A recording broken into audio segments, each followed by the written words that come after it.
আবহাওয়ার খামখেয়ালিপনার মাঝেই দীঘায় আবারও কিছু ইলিশের দেখা মিলেছে। মাঝে বেশ কিছুদিন প্রচুর পরিমাণে রূপোলি শস্যের দেখা মিলছিল দীঘা মোহনায়।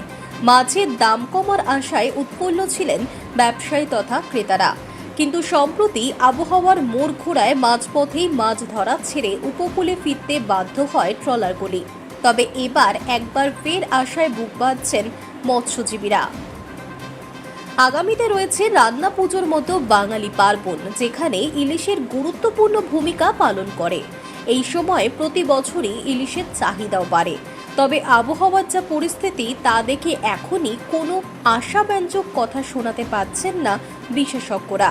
কারণ ঘন ঘন নিম্নচাপের জেরে সমুদ্র উত্তাল থাকায় মৎস্যজীবীদের যাওয়ায় নিষেধাজ্ঞা জারি হয়েছে। ট্রলারে মাছ না উঠলে বাজারও থাকবে খালি, আর চাহিদার অনুযায়ী যোগান না থাকলে দাম তো বাড়বেই। বিশেষজ্ঞদের মতে রান্না পুজো বা দুর্গাপুজোর সময় বাজারে ইলিশের দাম যোগান কেমন থাকবে তা পুরোপুরি আবহাওয়ার উপর নির্ভরশীল। এদিকে এই পরিস্থিতির সুযোগ নিয়ে অনেক অসাধু ব্যবসায়ীদের রমরমাও বাড়ছে। সুযোগ বুঝে খোকা ইলিশ বা খয়রা মাছকে ইলিশের দামে বেচে দেওয়ার চেষ্টা চালান অনেকেই। বর্ষার শুরুতে 1 কেজি ওজনের ইলিশের দাম উঠেছে প্রায় 2500 টাকা।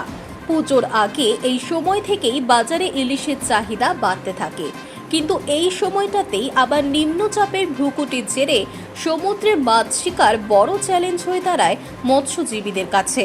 ইলিশ রসনা তৃপ্তি করতে হলে মাছ দেখে চিনে কেনা চাই, নয়তো অসাধু ব্যবসায়ীদের পাল্লায় পড়লে ঠকতে হবে। অন্তত 800 গ্রাম থেকে 1 কেজি ওজনের ইলিশ কিনলে ঠকে যাওয়ার চান্স কম। Hi News network.